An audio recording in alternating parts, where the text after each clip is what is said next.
They teach you that warfare is an art of maneuver, a symphony of calculated risk, a dance of flanking and superior initiative. That is a lie sold to peacetime generals. Real war, the one we are fighting now, is simple physics.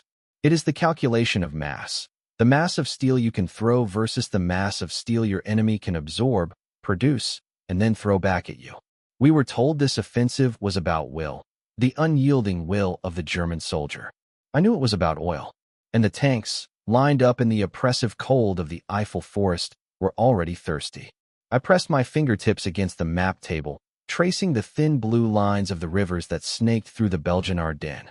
My corps, the spearhead of the 6th Panzer Army's northern drive, was tasked with the impossible: breach the American lines, cross the Meuse, and seize Antwerp within 7 days.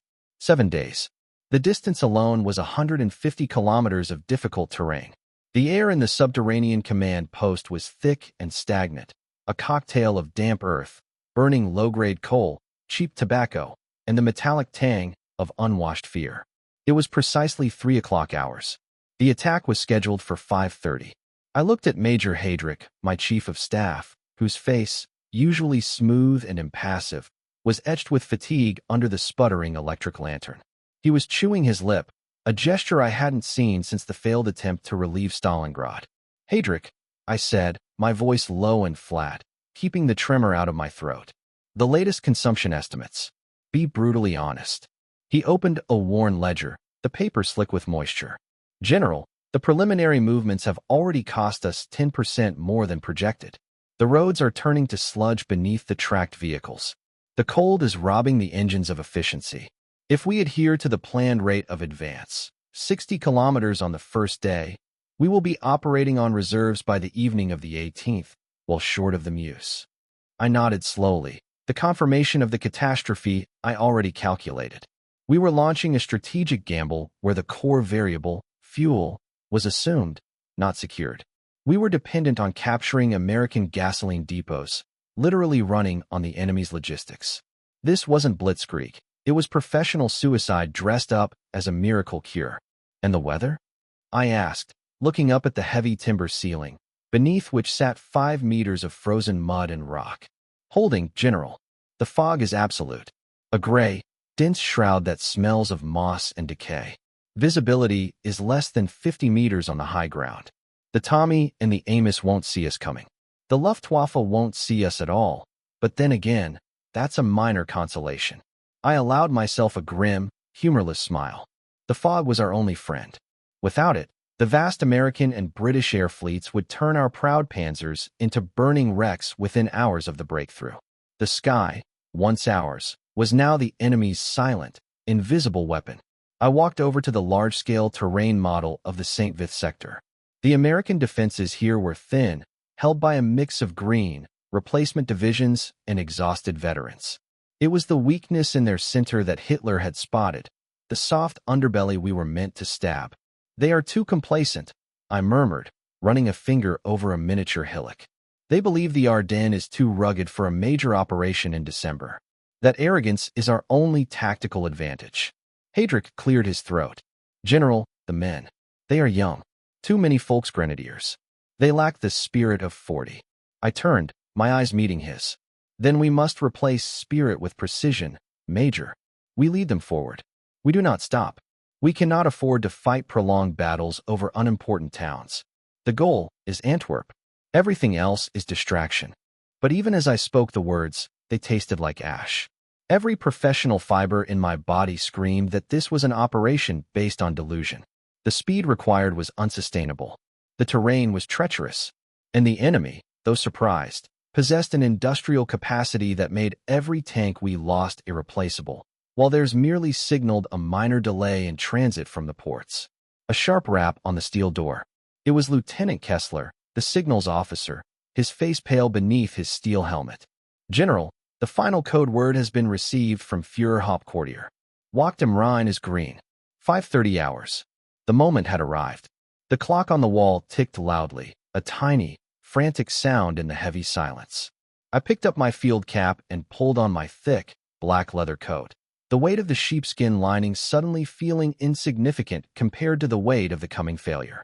"Gentlemen," I announced, strapping my holster across my chest. We go to war for the last time. Tell the commanders, maximum speed, maximum brutality. We must be ghosts in the fog. God help us if the sun ever decides to rise. I left the bunker and stepped into the pre-dawn cold. The air hit me like an ice-cold cloth, sharp and clean, cutting through the stale bunker smell. Above, the fog was a thick, silent blanket, absorbing all sound, promising surprise.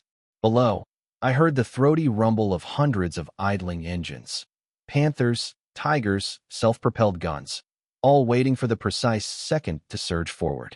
The roar built slowly, then peaked as the first shells from the supporting artillery screamed overhead, tearing the silence to shreds. The earth vibrated, a deep, resonant hum that traveled up my boots and settled in my teeth. This was the charge of the dead, the last throw of a desperate man. And I, Kuno von Falkenhayn, was ordered to lead the execution. The initial breakthrough was exhilarating, a brief, blinding flash of the old blitzkrieg glory that we had all begun to doubt was still possible. The Americans, mostly the inexperienced 106th Division, were caught completely flat-footed. They were sleeping, drinking coffee, or simply shivering in poorly prepared foxholes. Our tanks, emerging from the gray curtain of fog and snow, were simply too much, too fast. We didn't fight. We rolled over them. By midday on the 16th, the American front had dissolved into isolated pockets of resistance. We took prisoners by the hundreds, disoriented and visibly shocked young men from Minnesota and Texas, who looked less like soldiers and more like lost farm boys in heavy parkas. I rode in my command vehicle, a heavily armored Panther, pushing through the chaos. The roads, if one could call the muddy tracks roads, were littered with abandoned American trucks, stacks of rations, and sometimes the quickly discarded remains of the infantry. "Look at them run, General." Lieutenant Colonel Gerlach shouted over the noise of the engine, his face alight with manic enthusiasm. "They panic easily. They haven't got the stomach for a fight in the mud. They have the stomach for production, Gerlach." I corrected him, looking out at the endless stream of supplies we were already looting. Tinned meat, real coffee, cartons of high-octane gasoline. And that, ultimately, is far more deadly than their courage. The problem started not with the enemy, but with ourselves. The sheer volume of vehicles necessary for the assault, tanks, fuel carriers, artillery tractors, bridging equipment, infantry half-tracks, created an immediate, insurmountable traffic jam. The Ardennes roads were not built for 3,000 heavy vehicles moving simultaneously. We had achieved a spectacular 30-kilometer penetration by nightfall. But every kilometer cost us time and cohesion. The columns stretched back, nose to tail, for kilometers into Germany. If the fog lifted, this enormous, slow-moving slug of steel would be a perfectly visible target for enemy bombers. Our engineers worked frantically, trying to fill craters and reinforce weak bridges, but they were perpetually hours behind the rapidly advancing spearhead. On the morning of the 17th, the fog remained, a blessing, but the movement slowed to a crawl. We began to encounter the veteran American divisions, the 2nd and 99th Infantry, dug in around the key crossroads of St. Vith. St. Vith. It was a secondary objective, meant to be bypassed and choked off. The plan demanded speed. It demanded we leave pockets of resistance to wither on the vine while we pressed for the Meuse. But the sheer density of the terrain forced us into frontal engagements. My lead divisions, hungry for easy plunder and eager to clear the path, began to engage the entrenched Americans with too much commitment. I arrived at the forward command post, a hastily established setup near a smoking, half-destroyed farmhouse. The air smelled sharply of diesel, cordite, and burning timber. General Luttwitz, commander of the 47th Panzer Corps, met me, his face drawn. "Kuno, we are stalled here. St. Vith is a fortress. We need the infantry to dislodge them, but the roads are too choked to bring them forward quickly. You must bypass it, Walther," I insisted, stabbing a finger at the map. "Every hour here is a fatal wound to the entire operation. We must be past the line of communications before the Allies realize what is happening. Use the northern route. Press hard for Huffeleis." Luttwitz shook his head, frustration boiling in his eyes. "The northern route is worse, General. Bogged down with the heavier artillery. We lose too many vehicles to mud and mechanical failure. Besides, the resistance at St. Vith is tying down the 5th Panzer Army to the south. If we don't clear it, our flank is exposed. He wasn't wrong. The professional instinct of every German commander was to clear their flanks. But this operation was designed to defy that instinct. It required an almost suicidal commitment to the main objective, ignoring all secondary threats. "Walther," I said, looking him straight in the eye, "we have fuel for 3 more days of heavy maneuver, maximum. We are not fighting for territory, we are racing the calendar. St. Vith will not win the war for us. Antwerp might delay our defeat." But the die was cast. The momentum was broken. The fight for St. Vith dragged on, minute by agonizing minute. The Americans, even those green troops, fought with a stubborn tenacity born not of superior training, but of desperation. They had nowhere to retreat to, and they knew the woods better than we did. I spent the rest of the day observing the piecemeal assault. It was a horrifying spectacle of waste. A single American anti-tank gun team, well concealed, could halt an entire company of armor, forcing us to call up infantry support and heavy artillery, burning hours and, critically, precious liters of gasoline. By midnight, we had cleared only half of the St. Vith perimeter.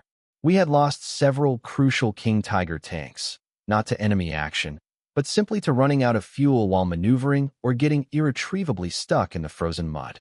As I watched the exhausted engineers try to drag a 50-ton Panther out of a ditch with a straining half-track, I knew we had missed the critical window of opportunity. The planned 48 hours of operational surprise were nearly over. We had burned 12 hours securing a village that mattered only to local pride. The first frost bit deep into the bone.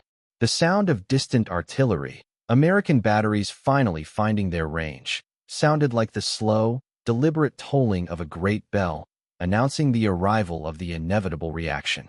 I closed my eyes briefly, the smell of burning oil and the damp forest floor filling my lungs. This was the first great failure of the operation. The professional army, too proud to bypass a fight, had allowed its discipline to be undermined by the lure of immediate tactical success. We were fighting like we did in 1940, with the resources of 1944. And 1944 had no forgiveness left. The advance became a slog, not a blitz, but a grinding push against terrain, logistics, and increasingly, stiffening American resistance. The roads were our executioners. My Panther Corps was meant to be the lightning, but we were the bogged-down mud turtle. I moved constantly, trying to untangle the snarled mess that was our supply line. The sight was nauseating. Hundreds of vehicles, tanks, trucks, half-tracks, sat idling, their crews asleep, huddled together for warmth, or desperately trying to dig the vehicles out of the muck. In some sections, the road was only wide enough for one column, forcing long, agonizing waits. I remember standing on the shoulder of a forest road on the 19th, near the village of Hoofelize, watching the convoy creep past. The men were no longer elated. They were gray-faced, exhausted, their uniforms patched and thin. I saw the Volksgrenadiers, the recent conscripts, their eyes wide with confusion and cold, shivering despite the thick greatcoats. This was not the victorious army of the Western Campaign. This was a tired, hungry ghost. The contrast with the captured American equipment was stark. We confiscated boxes of their rations, chocolate, white bread, canned peaches. Our rations were hard bread, watery soup, and thin coffee substitute. The sheer physical disparity was a constant, damning reminder of who held the industrial upper hand. The fuel reports arrived that evening, delivered by a frantic dispatcher who had spent 6 hours driving 50 kilometers through the traffic. The numbers were catastrophic. General, consumption rates are at 180% of projection due to continuous idling and the state of the terrain. The 9th SS Panzer Division reports critical low reserves. They are down to emergency rations. I slammed my fist onto the map table, a rare display of temper. Emergency rations. We are 3 days in. We haven't even seen the Meuse yet. We have to start seizing the fuel now, General, regardless of our main objective, Heydrich suggested, his voice trembling slightly. We must prioritize the capture of smaller dumps closer to the line, perhaps in Bastogne or Marquet. Bastogne, I spat the word out. The name sounded absurdly small for the strategic importance we were now inadvertently lending it. It was another crossroads, another point we should have bypassed. But now, It was drawing us in like a black hole. And then there was the radio. The continuous, screeching noise from the Oberkommando der Wehrmacht, OKW. Hitler's headquarters, isolated in the bunker in East Prussia, remained completely oblivious to the reality on the ground. The messages were filled with delusional demands. Speed must be maintained. No halt for fuel. The American forces are collapsing. Press the advance immediately towards the Meuse and prepare to cross. The destruction of the enemy forces is mandatory. I dictated a reply, carefully selecting every word to sound obedient yet pragmatic. I avoided mentioning the mud, the traffic, or the lack of fuel. I simply stated, local resistance heavier than anticipated. Executing necessary consolidation of forces before crossing key terrain features. It was a lie, but the alternative, telling the Führer that his last great offensive was strangling itself on logistics, would lead to my immediate dismissal, if not worse. And if I were gone, who would protect these exhausted men? The psychological pressure was immense. Every commander was pulled in two directions, the Führer's unrealistic orders demanding a breakneck pace, and the physical reality of the tank's empty fuel gauges.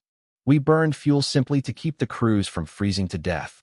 I authorized the use of gasoline for heating the tank compartments during the paralyzing overnight traffic jams. It was insane, sacrificing the ability to fight the enemy for the sake of basic human survival. But I could not ask men to freeze in their steel coffins while waiting for a push that might never come. By the 21st, we were stuck. My corps had achieved its maximum penetration. We were within striking distance of Dinant and the Meuse River bridges, but the last 30 kilometers felt like 300. The tanks moved in spasms, a few kilometers, then a dead halt. The advance was now measured not in hours, but in how long it took the engineers to clear the latest obstacle. The air remained thick and low, a heavy, merciful gray. But I looked at the sky constantly. I knew the moment that gray shroud lifted, the game was over. We were a massive, stationary target, ripe for the plucking. We had achieved tactical surprise, but we had lost the strategic race against time and gravity. The reports filtered in slowly, carried by dispatch riders whose faces were caked with road grime and despair. The overall strategic picture was disintegrating. Our southern flank, where the 5th Panzer Army was supposed to be running parallel to us, was utterly hung up at Bastogne. Bastogne, the tiny, vital crossroads, defended by the American 101st Airborne Division, the Screaming Eagles. I had considered the Americans' airborne troops to be excellent fighters, but only when used offensively. Their defensive capability, particularly when isolated and surrounded, was proving something truly exceptional, something we had not accounted for in our cold calculations of morale. I called an impromptu conference in a shattered Belgian church near the town of La Roche. The place smelled of plaster dust and spilled communion wine. General Manschufel, commanding the 5th Panzer Army to the south, contacted us via a crackling radio link. His voice was taut with frustration. "Kuno, we are tied up. The Americans at Bastogne refuse to break. Our encirclement is complete, but they are holding the perimeter. We cannot bypass them entirely. Their artillery fire is making the roads impassable. We are wasting men and time trying to squeeze the pocket closed. Leave them, Walther. Starve them out." I yelled into the microphone, ignoring the looks from my staff. The strategic objective is Antwerp, not capturing a handful of paratroopers. Every moment you spend besieging that crossroads is a gift to Patton. Manchufel's voice was distorted by static, but the meaning was clear. Patton's Third Army is already moving. Fast. They are coming up from the south like a motorized tidal wave. If we leave Bastogne, they will link up and shatter our flank. The professional soldier in me understood the dilemma, but the strategic historian in me saw the fatal error. We were fighting a total war with partial resources. We could not afford to fight local battles of attrition. I stood up and stared at the massive wall map. This was the moment of complete, unadulterated clarity. The ultimate revelation. The battle was lost not because of Bastogne's defiance, but because of what Bastogne represented, the sheer, inexhaustible depth of the American military machine. An internal monologue. We thought they were soft, spoiled, and ill-prepared. And they were, initially. But the moment the 101st Airborne was surrounded, what happened? Did they run? No. They hunkered down. They used their excellent communication equipment, their plentiful ammunition, and their endless supply chain, which, though momentarily disrupted, was merely waiting for the weather to clear. We, on the other hand, had to make every shell count. Every liter of fuel was a strategic asset. When a supply truck was destroyed by a random artillery round, it wasn't just a truck. It was the entire forward momentum of a division. I looked at the captured fuel estimates again. The American depots we were supposed to seize were either empty, destroyed, or too far ahead to reach with our remaining range. We were supposed to cover 100 kilometers in 3 days. We covered 60 and consumed 80% of our fuel. I began to see the logic of the situation not through the lens of tactical engagement, but through the cold, cruel lens of industrial economics. We were trying to defeat Detroit with audacity. Detroit was capable of stamping out a Sherman tank faster than we could repair a Panther's broken track. They could ship more fuel across the Atlantic in a week than we had stored in the entire Eifel region. Their resilience was not ideological, it was metallurgical. It was measured in tons of steel, barrels of oil, and kilometers of supply rail that we could no longer cut. The realization settled on me like a pall of frozen smoke. We were doomed from the first moment the order to move was given. The operation was a logistical fantasy, a magnificent delusion orchestrated by a man who had long since divorced himself from the realities of warfare. I turned to Heydrich. We stopped the reckless push, informed the divisional commanders, prioritize defense, consolidate our positions along the most defensible ridge lines. I will no longer tolerate the burning of fuel for minor advances. We hold what we have until the fuel arrives. And if it doesn't arrive, we fortify ourselves for the inevitable counterattack. It was a direct violation of the Führer's nonstop advance order. It was also the only way to save the core of the Panzer Corps. We were transforming the offensive into a static defense, using our penetration as a final, strong anchor point. Heydrich looked momentarily relieved, then fearful. And if the OKW demands to know why we are stalled, General? Then I will tell them that I am ensuring the survival of the Reich's last strategic reserve of armor, Major. Better to face their fury than to commit mass suicide on the Meuse for lack of a few thousand liters of petroleum. I sat down, feeling the heavy burden of defiance. The worst was yet to come. The forecast was changing. The one thing that protected us, the dense, suffocating fog, was about to lift. Christmas Eve, 1944. A day meant for family, warmth, and hope. Instead, we were shivering in the frozen Belgian woods, listening to the incessant rattle of American machine guns, waiting for the sky to open. The fog began to thin shortly after dawn. It didn't lift suddenly. It withdrew slowly, reluctantly, like a curtain being drawn back on a horrifying stage set. By noon, the sky above the Ardennes was an impossibly bright, clear, ice-blue expanse. The sun, pale and cold, shone for the first time in 10 days. It was the most beautiful and terrifying sight I had witnessed since the war began. The silence that followed the lifting of the fog was temporary, but total. For perhaps half an hour, the world seemed to hold its breath. Then, the sound came.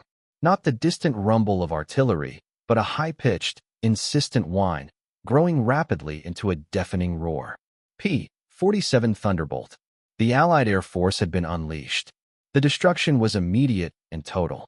Our logistical nightmare, the thousands of vehicles crammed bumper to bumper on the narrow roads, became a pilot's dream target.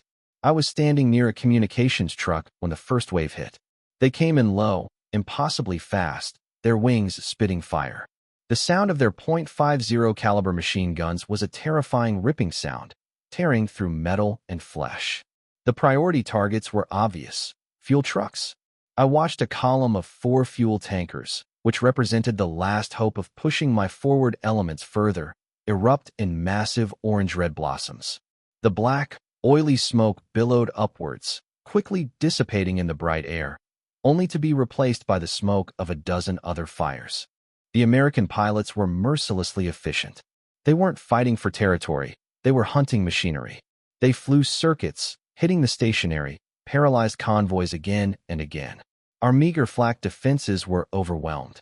The young gunners, exposed in the open, fired frantically, creating harmless white puffs far below the swooping fighters. The terror was palpable. Men who had stood firm against tank fire suddenly broke, running from their vehicles and scrambling into the dense woods, knowing that any concentration of steel was now a death trap. Kessler, radio OKW. We are under continuous air attack. We need air cover now. I screamed at the signals officer, though I knew the request was futile. Our fighter reserves were non-existent, committed elsewhere, or destroyed months ago. Kessler's face was smeared with oil and terror. General, the lines are down. They hit the relay station 20 minutes ago.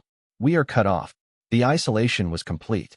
We were alone in the enemy's sky, facing an invisible foe whose factories were producing planes faster than we could lose them. I saw a king tiger, a behemoth of armor that had survived the entire Eastern Front, take a direct hit from a rocket. The crew scrambled out, but the subsequent fire ignited the stored ammunition. The tank didn't just burn. It exploded, the massive turret vaulting 20 feet into the air before crashing back down. The cost, both in material and morale, was incalculable. By Christmas morning, the air attacks hadn't stopped. They had become systematic. They didn't just bomb. They strafed anything that moved or anything that looked like it might move. We began to camouflage everything with snow and branches, a futile gesture against aerial reconnaissance. My officers were quiet. They hadn't fled the field, but they were defeated. Not by the strength of the enemy on the ground, but by the overwhelming, unseen hand of American industry in the sky. Major Hadrick found me sitting on the muddy running board of my Panther, watching the distant smoke columns bloom. General, we have lost 40% of our armored transport and nearly all our fuel reserves. The forward units cannot sustain any more offensive action. They are running on fumes. We are essentially stationary. I looked at the sky, now momentarily empty, deceptively peaceful. The miracle never came, Major. We were promised a miracle of will. We got a miracle of clear weather for the enemy. I made the final, painful calculation. My professional duty shifted entirely. It was no longer about victory. It was about survival. If we stayed here, we would be encircled and destroyed, our last panzers turned into scrap metal by bombs, and the impending American counterattack. Prepare the withdrawal order, Major. We begin the slow contraction immediately. We sacrifice the ground gained to save the men and the steel. It was the most difficult order of my career. It meant admitting the failure of Hitler's last great hope. It meant retreating, not under pressure, but under the grim shadow of logistics. We are to pull back, General, without explicit orders from OKW. Hadrick whispered, his eyes wide. We are to save the Corps, Major. The Führer is fighting a war of fantasy. We fight a war of physics. And physics demands we get out of this bulge before it becomes a coffin. The retreat began under the continuous hammering of the Allied Air Force and the increasing pressure of Patton's Third Army, which was now linking up with the surrounded American forces at Bastogne. The orders I issued were precise, cold, and utterly detached from the desperate pleas still crackling over the radio from the OKW, which demanded we hold the line, no matter the cost. Maintain a slow, organized rotation. Priority is the recovery of undamaged vehicles. Anything that cannot move under its own power is to be systematically destroyed by demolition charges. No modern equipment is to be abandoned to the enemy. It was a devastating operation, the planned, deliberate self-destruction of Germany's most powerful armored machines. I supervised the demolitions personally on the 27th near the village of Noville. The sight was heartbreaking.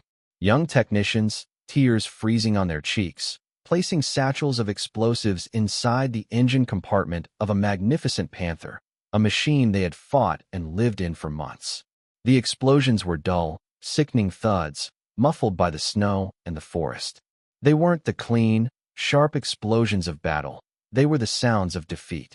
Why, General? A young lieutenant asked me, his voice choked. He was covered in soot and clearly exhausted. Why destroy them?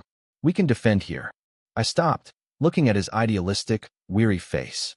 We cannot defend anything without ammunition, Lieutenant. And we cannot reach our supplies. If we leave this Panther for the Americans, they will put fresh crews in it, refuel it with their plentiful gasoline, and turn it against us tomorrow. We destroy it now because it is the last service we can render it. It will not serve the enemy. This phase was more harrowing than the attack. We were moving backward over the same choked, cratered roads we had struggled so hard to gain. Now, however, the movement was reversed, and the enemy artillery followed us relentlessly, supported by their ubiquitous air cover. I realized that my decision to pull back early had bought us a critical window. If we had waited even 2 more days, trying to please Hitler, the entire corps would have been cut off by Patton's rapid thrust. To ensure the main force could retreat through the few remaining viable roads, I ordered 2 panzer companies, 10 tanks, including 2 of the last operating King Tigers, to form a desperate, delaying shield. Their mission was suicidal. Hold the crossroads near a place called Seru for 6 hours against the advancing American armored reconnaissance, then attempt to withdraw. I spoke directly to the company commander, Hauptmann Klausmeier, a scarred, veteran officer who knew the meaning of the mission. Klausmeier, this is a sacrifice. Not for the Führer, but for the men behind you. Buy them 6 hours of clear road. Bring back as many men as you can, but do not risk a single American armored vehicle getting through the crossroads. Klausmeier simply saluted, his face grim but resolute. For the Corps, General, we understand the necessity. I watched the 10 tanks rumble into position, their engines screaming their last usable fuel. They were the bones we were throwing to the wolves so the rest of the body could escape. 6 hours later, when the last remaining tanks of the delaying force rejoined the column, only 2 Shermans and 3 half-tracks survived, their paint scorched and their guns silent. I knew that Klausmeier and most of his men had perished. But the road was clear. The sacrifice had been executed with cold, professional efficiency. We finally reached the protection of the old Siegfried Line, the West Wall defenses, in the early days of January 1945. The Corps was shattered. We had lost 70% of our armored strength, either to enemy fire or by our own demolitions. Casualty figures were horrifying. 40% of our frontline personnel were killed, wounded, or missing. We had achieved a deep penetration, caused massive disruption, and inflicted painful casualties on the American army. But the strategic cost was total. The German army had spent its last operational reserve. The teeth of the Panzer Force were broken. I stood stiffly in the cavernous, damp ballroom of a command headquarters well behind the lines, preparing my final report to the OKW liaison, Field Marshal Keitel's deputy. The atmosphere was thick with mutual recrimination. The remaining generals, exhausted and defeated, were already trying to shift blame, the terrain, the weather, the weakness of the infantry. When it was my turn to report, I strode to the map. My uniform was clean, pressed, my boots polished, my posture rigid. I was the image of the professional, detached officer. I would not allow them the luxury of attacking my morale. I gave the report without inflection, listing the facts.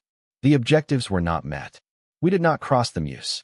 Antwerp remains in enemy hands. The cause was logistical failure, exacerbated by inadequate air cover and unrealistic planning. The deputy, a sleek, pale man named General Jürgens, cleared his throat pompously. General Oberst, your report neglects the fighting spirit of the troops. The Führer believes the spirit of our men could overcome mere material deficits. We suffered a tactical defeat, but we achieved a major strategic delay. I looked directly at Jürgens, ignoring the rank and the potential danger. I spoke slowly, measuring every word. General Jürgens, the bravery of the German soldier is not in question.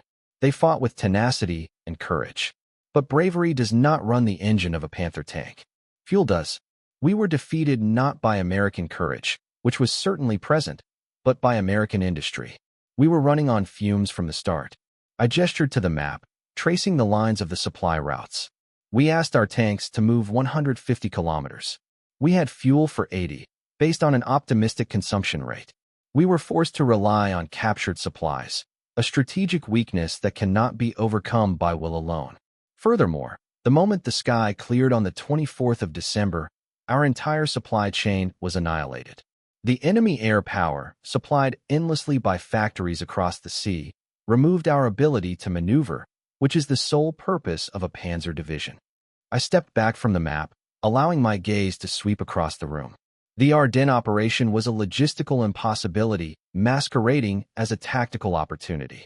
We spent the last of our armored reserves, the last of our strategic fuel, and the last of our experienced officers on a gamble that was lost the moment we calculated the difference between German fuel production and American fuel consumption. We threw audacity against the inexhaustible mass of the New World. Mass 1. The room was silent. My words were heresy, a blasphemy against the Führer's philosophy, but they were wrapped in the cold, unassailable language of logistics. They could not argue with the fact that the tanks were now broken or empty. I was not censured. I was simply dismissed, my analysis too toxic, too real, for a command that preferred to live in denial.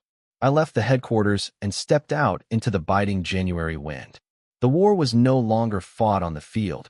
It was fought on the balance sheets of industry. We thought we would wipe them out by striking a weak spot, by shattering their confidence. We thought the softness of democracy would buckle under the sharpness of totalitarian resolve.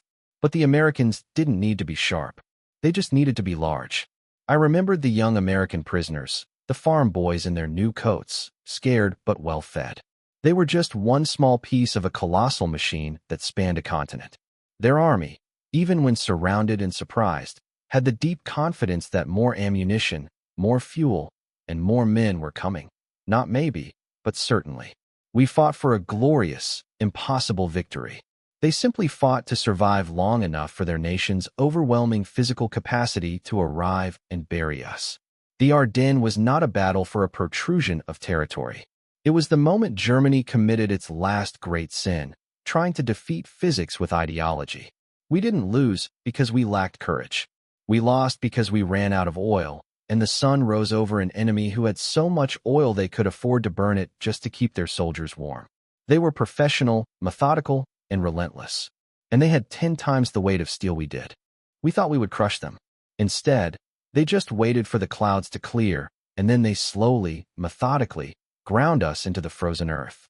I pulled my greatcoat tighter, turning my back on the east, where the true final catastrophe was gathering momentum.